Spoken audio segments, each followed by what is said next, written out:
आज हम लोग प्राचीन भारत का इतिहास का पहला टॉपिक पढ़ेंगे, स्रोत। प्राचीन भारत के इतिहास का पहला टॉपिक हम लोग आज है स्रोत है। स्रोत, ठीक। ऐसा तो प्राचीन भारत के इतिहास में सबको पता ही है। पहला स्रोत शुरू होता है, उसके बाद होता है पाषाण युग, उसके बाद नवपाषाण, फिर ताम्रपाषाण, फिर होता है सिंधु घाटी सभ्यता, फिर वैदिक सभ्यता, फिर होता है 600 BC जो बौद्ध धर्म, जैन धर्म, महाजनपद, फिर होता है मौर्य काल, फिर होता है मौर्योत्तर, फिर होता है गुप्त काल, फिर होता है गुप्तोत्तर काल। ये सब तो सबको पता ही है। यहाँ पर हम लोग शॉर्टकट में निकलेंगे जो एग्ज़ाम के व्यू से है। सबसे पहले होता है, हम लोग आज टॉपिक शुरू कर रहे हैं प्राचीन भारत के इतिहास का स्रोत से शुरू कर रहे हैं। स्रोत को दो पार्ट में बांटते हैं, पहला साहित्य स्रोत और दूसरा पुरातात्विक स्रोत, ठीक। तो दो पार्ट में बांटते हैं। इसका बहुत डीप है, बहुत डीप हम लोग पढ़ते हैं, क्लास में हम लोग अपना स्टडी करते हैं। लेकिन यहाँ पर हम वही पढ़ाएंगे जो टू द पॉइंट हो, जो परीक्षा में आने की संभावना हो। ये ध्यान रखना है, जितने भी टॉपिक पढ़ाएंगे, इतिहास हो, ज्योग्राफी हो, पॉलिटी हो, साइंस हो, वही पढ़ाएंगे जो परीक्षा में आने की संभावना हो, ठीक। सबसे पहले हम लोग आज का टॉपिक हम लोग का है प्राचीन भारत का इतिहास का स्रोत, नॉट मध्यकालीन, नॉट आधुनिक काल का। मतलब प्राचीन काल का जो इतिहास लिखा गया है उसमें साहित्यिक स्रोत की क्या क्या भूमिका है। तो पहला साहित्यिक स्रोत, पुरातात्विक स्रोत। साहित्यिक स्रोत में हमको पता ही है धार्मिक और धर्मेतर है। पुरातात्विक में हमको पता ही है अभिलेख आते हैं, सिक्के आते हैं, स्मारक आता है, मृदभांड आता है। सब किस में आएगा? पुरातात्विक स्रोत में। तो हम लोग टू द पॉइंट चलते हैं। पहले साहित्यिक स्रोत क्या है। तो साहित्यिक स्रोत में आज जितने भी पढ़ाएंगे सब इसी से एक बार देख लेना ना। 80 से 90% क्वेश्चन इसे रहता है। उसके बाद अपना जहाँ जहाँ से मिलेगा स्रोत देखते रहना है, ठीक। पहला है अर्थशास्त्र, जो सबसे इम्पोर्टेंट स्रोत है वो अर्थशास्त्र है। तो इससे क्या है, क्वेश्चन आएगा तो सबसे पहले आएगा इसका कार्यकाल क्या है। तो 400 BC में है, यानी 4 ईसा के जन्म से 400 वर्ष पहले इसकी रचना हुई थी, ठीक। कौन सी भाषा में रचना हुई थी? संस्कृत भाषा में। इस अर्थशास्त्र को खोजा कब गया किताब को? तो 1904 में। और इसका प्रकाशन कब हुआ? 1909 में, ठीक। अब आता है इस किताब के अंदर, इस किताब में कुल 15 अधिकरण हैं। 15 अधिकरण मतलब होता है कि 15 इसमें पूरी खंड बटा हुआ है। उसी 15 खंड में कई अध्याय हैं। तो ये बराबर पूछता है, ध्यान रखना है कितने अधिकरण है, यानी कितने खंडों में बटा हुआ है। तो बता देना है 15 खंडों में, ठीक। अध्याय कितने हैं? 150। ये सब आता नहीं, लेकिन एक बार पढ़ लेना है। उपविभाग कितने इसमें है? उपखंड। श्लोक कितने हैं? श्लोक यानी 6000 के श्लोक का लगभग है। लेकिन जो मेन है इसका कार्यकाल संस्कृत भाषा में लिखा गया है। इसमें कितने विकरण है? भी आई है। कितने विकरण है? 15 विकरण बटा है, ठीक। इसी पुस्तक की तुलना मैकवाली के प्रिंस से की जाती है। जो अर्थशास्त्र है कौटिल्य या चाणक्य का द्वारा लिखा गया है, इसकी तुलना किससे की जाती है? मैकवाली के पुस्तक प्रिंस पुस्तक से। तो प्रिंस पुस्तक की रचना किसने की थी? मैकवाली ने। और तो मैकवाली के प्रिंस पुस्तक की रचना किससे की बताओ? तुलना किससे की जाती है? अर्थशास्त्र से, ठीक। अब आता है दूसरा नेक्स्ट टॉपिक, इसका काल है। पूछ देगा कि इसका किस काल में लिखा गया था, तो लिख देना मौर्य काल में, ठीक। मौर्य काल लिखा गया था। इसके रचयिता कौन है? कौटिल्य है, ठीक, जिन्हें भारत का मैकियावली भी कहा जाता है। और कौटिल्य को क्या कहता है? भारत का मैकियावली। और अर्थशास्त्र को क्या कहता है? प्रिंस। तुलना की जाती है, ठीक। अब आता है कौटिल्य के बारे में कुछ क्वेश्चन पूछता है कि कौटिल्य कहाँ के थे। तो इनका जन्म तक्षशिला में था। तक्षशिला वही हो सिंधु और झेलम नदी के बीच में है। सिंधु नदी और झेलम नदी के बीच में तक्षशिला। यहीं पर हम लोग आगे पढ़ेंगे। तक्षशिला में 2 विद्रोह हुए थे। बिंदुसार के समय अशोक गया था, अशोक के समय भी हुआ था। दरबारी, अब होता है कि कौटिल्य किसका दरबारी कवि था? तो CM का। तो तक्षशिला किस लिए प्रसिद्ध था? शिक्षा के लिए। किस नदी के बीच है ये भी पूछा गया, सिंधु और झेलम के। ये उत्तरापथ की राजधानी थी। 16 महाजनपद जो था उसमें उत्तरापथ आता था। उसी उत्तरापथ की क्या थी? ये राजधानी थी, ठीक। तो इससे पहला मेन क्वेश्चन क्या कहेगा, ये कितने अधिकरण में बटा हुआ है, इसकी तुलना मैकाली की किससे की जाती है, प्रिंस से। किस काल में लिखा गया था, कौटिल्य को क्या कहा था, भारत का मैकाली। इनका जन्म कहाँ हुआ था, तक्षशिला में। तक्षशिला बताओ किस लिए प्रसिद्ध था, शिक्षा के लिए। किस नदी के किनारे है, तो सिंधु और झेलम। ये किस 16वां जनपद में किस पद की राजधानी थी, उत्तरापद की। किसका दरबारी का पिता, कौटिल्य, तो बोलना है चंद्रगुप्त मौर्य का। सीएम मतलब हुआ चंद्रगुप्त मौर्य का, जिसने मौर्य वंश की स्थापना की थी। ठीक, अब आता है इस किताब के अंदर जब हम जाएंगे तो करीब 6000 श्लोक है। 6000 श्लोक में से कुछ श्लोक ही हमारे लिए बहुत ही इम्पोर्टेंट है। जैसे पहला, भारत में राजनीतिक शासन की चर्चा की उपलब्ध प्राचीन पुस्तक है। पुस्तक क्वेश्चन ही बराबर पूछता है कि भारत में सबसे प्राचीनतम साहित्य का नाम बताइए जिसने प्रशासन के बारे में चर्चा किया है, यानी राजनीति के बारे में चर्चा किया है। राजनीतिक बोले या प्रशासन बोले तो किसको मारना है, तो मारना है अर्थशास्त्र को। ठीक, 8-10 क्वेश्चन इससे काफ़ी इम्पोर्टेंट है। ठीक, इस पुस्तक में 6000 श्लोक में से जाएंगे, इस पुस्तक में राज के सप्तांग सिद्धांत की चर्चा है। सप्तांग मतलब कि 7 सिद्धांत से देश चलेगा। जैसे राजा होगा, जनपद होगा, उसका वित्त मंत्री अमात्य मतलब दुर्ग होगा, चारों से घिरा हुआ, कोष जहाँ वो धन इकट्ठा करेगा, दंड, कोई अगर गलत करेगा दंड देने का अधिकार, मित्र अपने सहयोग, अपने पड़ोसी से मित्रवत व्यवहार करेगा। ये कहा गया था कि कोई भी मगध साम्राज्य का जो भी राजा बनेगा इसी सिद्धांत पर काम करेगा। कैसे हमारा पंचशील समझौता है कि पंचशील सिद्धांत पर अपने पड़ोसियों के साथ काम करते हैं, न उसके आंतरिक मामलों में दखल देंगे न वो देगा, व्यापारिक समझौता को बढ़ावा देंगे। इसी तरह से यहाँ भी सप्तांग सिद्धांत है। तो पूछ सकता है पंचशील सिद्धांत की पहली रूपरेखा कहाँ देखी गई थी, तो कौटिल्य के अर्थशास्त्र में। ठीक, तो सप्तांग सिद्धांत की चर्चा कहाँ पर है, कौटिल्य के अर्थशास्त्र में। क्या ये, तो राजा को आदेश दिया गया था कि इसी तरह से शासन करेगा। अपने राजा जनपद का प्रमुख होगा, अमात्य यानी वित्त मंत्री रखेगा, दुर्ग चारों से घिरा रहेगा ताकि अपनी सुरक्षा प्रदान कर सके, कोष। ठीक, अब होता 2 न्यायालय की इसमें चर्चा है, ये सब ध्यान रखना बहुत इंपॉर्टेंट है, इसलिए वही लाएँ जो परीक्षा में बराबर आता है। 2 न्यायालय की चर्चा है, पहला धर्मस्थीय और दूसरा कंटक शोधन। पहला धर्मस्थीय और दूसरा कंटक शोधन। आप पूछ सकता है, इसका कोड देखना, दूध का कफ, द से दीवानी, ध से धर्मस्थीय, का सेंटेंस को मिलाने के लिए, क से कंटक शोधन, फ से फौजदारी। पूछ देगा कि धर्मस्थीय किस तरह के मामला देता था, तो दीवानी मामला, जैसे संपत्ति विवाद हो गया, ये सब। अब मारपीट वाला मामला होता है फौजदारी, तो मारपीट वाला मामला कौन होता है, फौजदारी, इसमें कौन देगा, कंटक शोधन।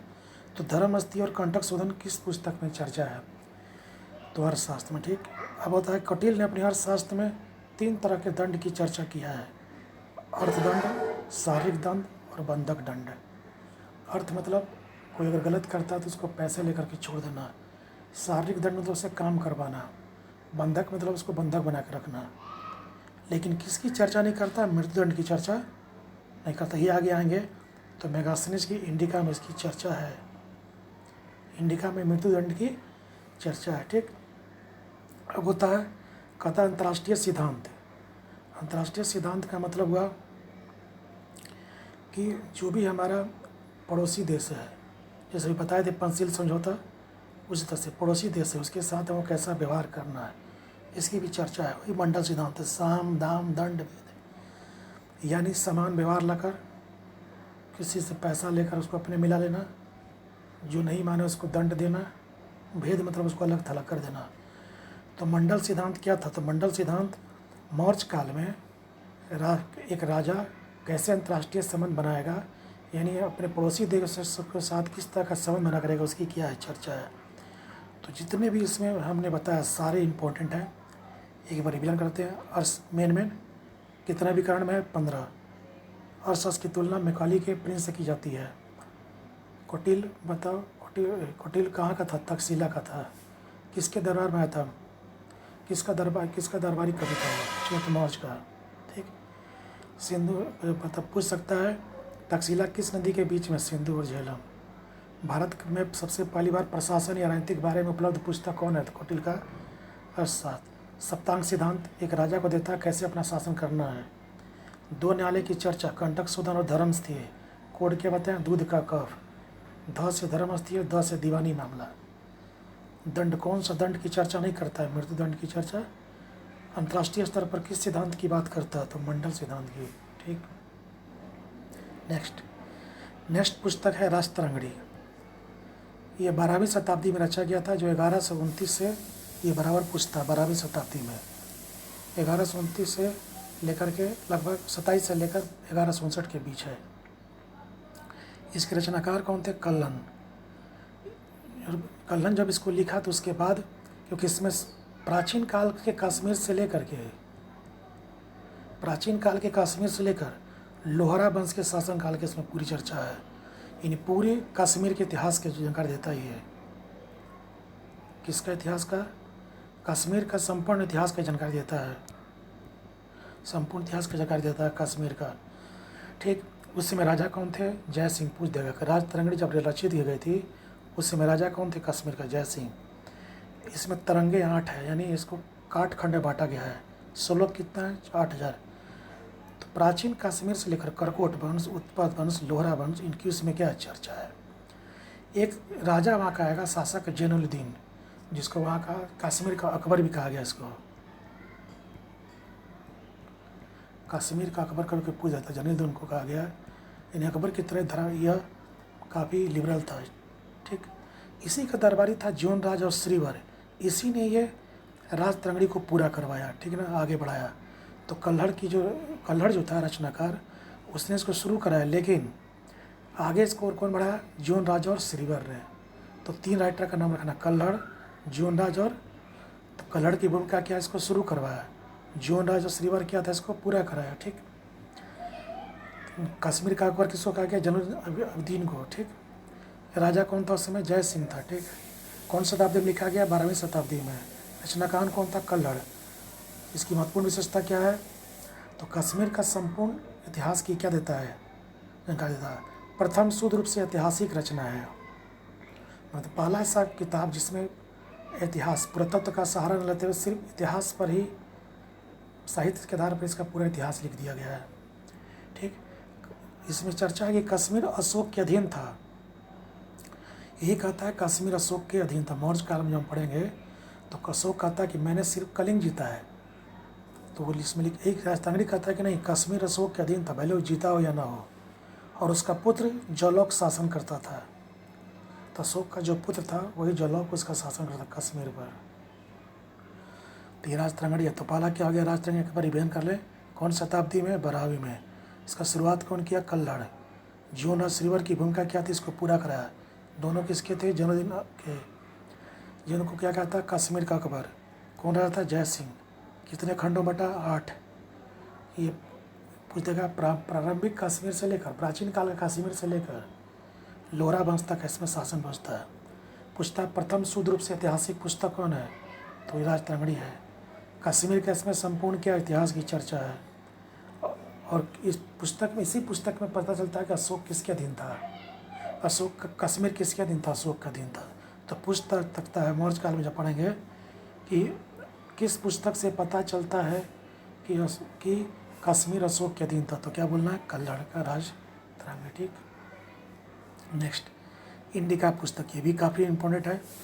वर्तमान में इसमें काफ़ी इसका क्षय हो चुका है, इसलिए इसको परमाणुता पर संदेह माना जाता है। ठीक, इसमें पूछेगा रचयिता कौन थे, मेगास्थनीज।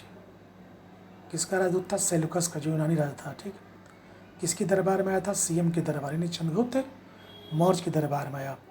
कब आया था, 305 BC से 299 BC में। सबको पता है BC में उल्टा होता है, बड़ा से बी से बड़ा, सी से छोटा, बड़ा से छोटा, इसलिए 305 BC से कितने वर्ष तक रहा, पूछ देगा, 6 वर्ष तक। तो किसने लिखा, मेगास्थनीज ने। किसका राजदूत था, सेल्यूकस का। पहला विदेशी यात्री भी कौन था, मेगास्थनीज। पहला विदेशी यात्री कौन था, मेगास्थनीज। ठीक, विषय वस्तु में आते हैं हम लोग। अब इसमें क्या क्या हमको पढ़ता मिलेगा। भारत में अकाल नहीं पड़ता है, इसने कहा था कि भारत में अकाल नहीं पड़ता, लेकिन हम डीप पढ़ेंगे तो पता चलेगा भारत में अकाल पड़ता है। 2 अभिलेख है महास्थान और सौगोरा। महास्थान और सौगोरा जो अभिलेख मिला है, एक बांग्लादेश से मिला है और एक उत्तर प्रदेश से मिला है। इन दोनों अभिलेखों में पता चलता है कि बड़े बड़े अन्नागार थे जो इस बात का संकेत थे कि अकाल पड़ता होगा, तो इस अन्नागार से ही जो चावल अनाज लेकर के लोगों में बांटा था। तो भारत में अकाल नहीं पड़ता था, लेकिन आंसर क्या होगा, पड़ता था, लेकिन मेगास्थनीज क्या नहीं पड़ा था। भारत में दास प्रथा नहीं थी, लेकिन था। क्यों नहीं दास प्रथा थी? तो कहता था कि जिस तरह की दास कहा था कि जिस तरह की दास व्यवस्था यूनान में थी उस तरह की यहाँ नहीं थी, यानी यहाँ दासों के साथ उतना कठोरता से व्यवहार नहीं किया जाता, इसलिए उसको लगा कि दास प्रथा नहीं है। ठीक। भारत का समाज 7 भागों में बटा हुआ है, जबकि उस समय समाज 4 वर्णों में था, ब्राह्मण, क्षत्रिय, वैश्य और शूद्र। ये कहता है भारत समाज 7 वर्ग। इसी कारण से मेगास्थनीज की इंडिका को प्रामाणिकता पर संदेह मानाता है। दास कृपा का योनि में कोड है ये। दास कृपा का योनि में दास से दार्शनिक, कृ से कृषक, पा से पशुपालक, का से कारीगर, यो से योद्धा, नी से निरीक्षक, में से मंत्री। पूछ देगा इनमें किसकी चर्चा नहीं करता है, 3 दे देगा कोई और एक कोई और देता। ठीक। जब आया था तो इसने देखा था कृष्ण की लोग पूजा करते थे और शिव की भी। तो कृष्ण की पूजा करते थे जो उनको हेरक्लिस कहा, और शिव को जो पूजा करते थे उसको डायनोसिस कहा। तो यूनानी भाषा में कृष्ण को क्या कहा गया है, हेराक्लिस, और शिव को डायनोसिस। ठीक ना। अब होता है पाटलिपुत्रा जो था उस समय, जो अभी हमारा पटना है, पाटलिपुत्रा को यूनानी भाषा में पुलुप्रथा कहा गया है और कहा था कि लकड़ी से निर्मित था। तो ये भी क्वेश्चन है, मौर्य काल का जो भवन था वो किससे निर्मित है? मौर्य एज का भवन जो था वो किससे निर्मित था? लकड़ी से। लकड़ी से पहली बार भवन किसने बनाया था? मौर्यों ने। ठीक। अब ये नगर प्रशासन की भी चर्चा करता, कहता कि एस्ट्रोनॉमी नामक एक व्यक्ति था, अधिकारी था, जो इसकी पूरी शासन व्यवस्था को देखता था। 30 सदस्य मिलकर कहता है कि प्रशासन को चलाते थे। 6 समितियाँ थी अलग अलग, उस 6 समिति में 5-5 लोग थे, यानी 6 समितियाँ थी, एक समिति में 5 लोग थे, 30 लोग मिलकर नगर का प्रशासन को चलाते थे। तो नगर के प्रशासन की चर्चा किस पुस्तक में है? तो इंडिका में है। किस पुस्तक में है? तो इंडिका में। ठीक। नगर के प्रशासन की चलाने की जिम्मेदारी किसके पास थी? तो स्टेनोई में अधिकारी के पास थी। अब बताए मृत्युदंड की चर्चा ये करता है, जबकि कौटिल्य नहीं करता है। ठीक। तो इसमें सारा इंपॉर्टेंट है, टोटल पढ़ लेना। नेक्स्ट, उसके बाद कुछ पुस्तक ऐसे हैं इन तीनों के अलावा, जैसे हम पढ़े थे पहले अर्थशास्त्र, दूसरा राजतरंगिणी, तीसरा में इंडिका, जो सिंपल है। पहला नेचुरल हिस्ट्री, 12 पिल्ली का ये पुस्तक है। एक और पुस्तक है Periplus of the Erythraean Sea, Periplus of the Erythraean Sea, यह अज्ञात है। ठीक। अब आता है नेक्स्ट, याद कर लेना सब, ये सब हिस्टोरीज हेरोडेटस का रचयिता था। हिस्टोरियम फिलिपिन्स पाइम्पेस टाइटस का था। लाइफ ऑफ हेवेनसन वी ली, लीलावती पुस्तक भास्कराचार्य। जो गणित ललिती पुस्तक बताओ किस पर देना, तो गणित से जुड़ा हुआ है। मत विलास प्रहसन महेंद्र बर्मन, जो पल्लव शासक था। संस्कृत का नाटक है। इसमें उस समय की सामाजिक और धार्मिक पूछ देगा कि पल्लव काल की सामाजिक और धार्मिक चित्रण किस पुस्तक में मिलता है, तो मत विलास प्रहसन में। मिताक्षरा का विज्ञानेश्वर है। इसमें उस समय के हिंदू, प्राचीन काल के हिंदू नियम जो थे इस पुस्तक में देखने को मिल जाते हैं। मृच्छकटिकम शूद्रक है। ठीक। तो इसमें किताब है ब्राह्मण जो था चारुदत्त, ब्राह्मण का नाम था चारुदत्त, और उज्जैन की जो एक गणिका थी वेश्या, जिसका नाम था वसंत सेवा, उससे इसका प्रेम संबंध की इसमें क्या चर्चा है। काततंत्र सर्ववर्मा, कातंत्र रचना कौन किया था? सर्ववर्मा। ठीक। सब याद कर लेना है। पंचतंत्र के रचयिता कौन थे? विष्णु शर्मा।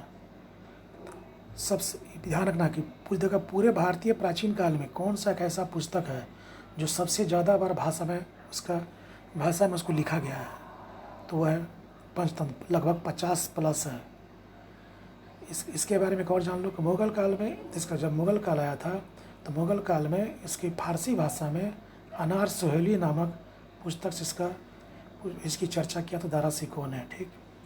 गीत गोविंद के रचयिता कौन थे? जयदेव। स्वप्नवास दत्तम भास एक प्रकार का नाटक है। मालविका रचयिता कौन थे? कालिदास। इसी में सुंग का पुत्र पूछ सकता, सुंग का पुत्र अग्निमित्र है और मालविका की प्रेम कथा की चर्चा है। तो किस पुस्तक में? मालविका मित्रम में। रघुवंशम कालिदास। कुमार संभव कालिदास। मेघदूतम कालिदास। ऋतुसंहार कालिदास। अभिज्ञान शकुंतलम कालिदास। इसी पुस्तक में दुष्यंत और शकुंतला की प्रेम कथा की चर्चा है। ठीक। नेक्स्ट, विक्रमोर्वशीयम कालिदास। सब रखना याद, पूरा बहुत इंपॉर्टेंट है कालिदास का। कर्पूर मंजरी राजशेखर। सौंदरानंद अश्वघोष, यह एक महाकाव्य है। इसमें बुद्ध का सौतेला भाई जो सुंदरकांड था उसके बारे में बोला था कि उसने बौद्ध धर्म ग्रहण किया था। उसकी चर्चा किस पुस्तक में है? यह एक प्रकार का महाकाव्य है। ठीक। बृहद संहिता बराह मिहिर जो ज्योतिषाचार्य नामक पुस्तक है। तो बृहद संहिता की रचना किसने की थी? तो बराह मिहिर ने। यह पुस्तक गुप्त काल के ज्योति विधान के बारे में चर्चा करता है। ठीक। नेक्स्ट, देवी चंद्रगुप्तम विशाखा दत्त। मुद्रा राक्षस भी कौन लिखा है? विशाख दत्त। इसी में सीएम द्वारा, सीएम मतलब चंद्रगुप्त मौर्य द्वारा यहाँ से आया था तक्षशिला से और नंद वंश की सत्ता को क्या किया? समाप्त किया था। किस पुस्तक में चर्चा है? यानी नंदों को मौर्य द्वारा हराने की चर्चा किस पुस्तक में है? मुद्रा राक्षस में। ठीक। विक्रमांक देव चरित्र बिल्लड़। कल्याणी राजा विक्रमादित्य षष्ठ की इसमें क्या है? चर्चा है। प्रबंध चिंतामणि मेरुतंग। सारी पुत्र प्रकरण अश्वघोष, सब भी जितने भी यहाँ पर हम लिखे हैं साहित्य टोटल पढ़ लेना है ग्राउंड में। बुद्ध चरित्र अश्वघोष, ये कनिष्क का राज कवि था। कौन? अश्वघोष पढ़ेगा। जब कनिष्क ने साम्राज्यवादी नीति के तहत पाटलिपुत्रा पर अटैक किया था तो यहीं से उसने कनिष्क अश्वघोष को ले गया था और एक बड़ा सा कुकुट ले गया था। वही अश्वघोष को अपना राज कवि बनाया था। इसी को भारत का मिल्टन, कांट, वॉल्टेयर कहा है। जब चतुर्थ वंश संगति हुआ था तो इसका अध्यक्षता किया था, उपाध्यक्ष किया था। अध्यक्षता क्या था? वसुमित्र। और अध्यक्षता कौन किया था? वसुमित्र। और उपाध्यक्ष कौन था? अश्वघोष। पूछ देता है कि चौथे वंश का उपाध्यक्ष कौन था? तो अश्वघोष। अध्यक्ष कौन था? वसुमित्र। इस पुस्तक की जो विषय वस्तु है कि गौतम बुद्ध जो थे उनकी बुद्ध की जीवनी की इसमें कथा है। ठीक। तो भीविया ये भी है बहुत।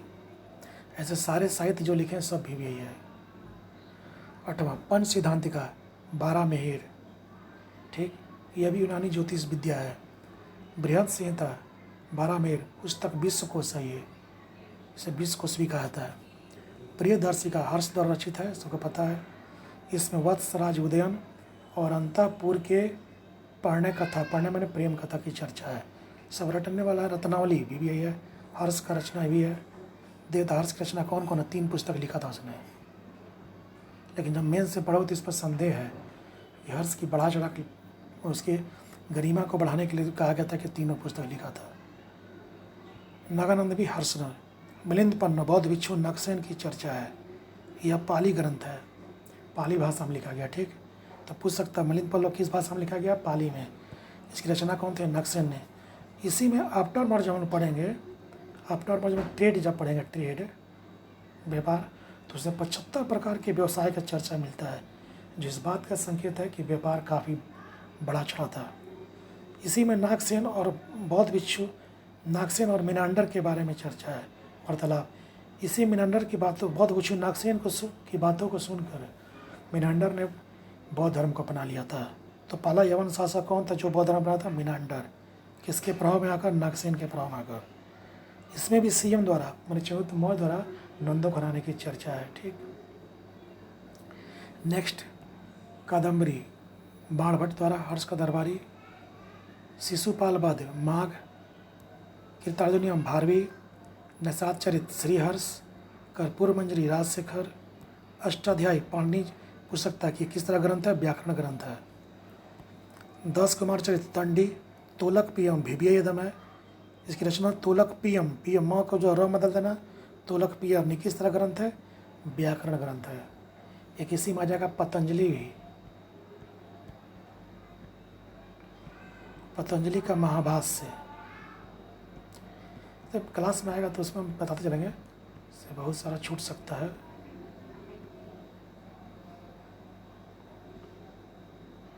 पतंजलि का महाभाष्य,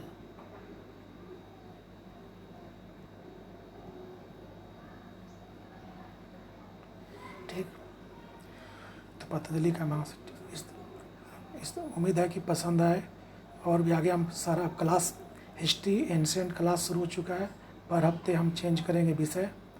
जैसे हिस्ट्री चलेगा तो अगली बार दूसरा विषय का हम बोर्ड डाउनलोड करेंगे।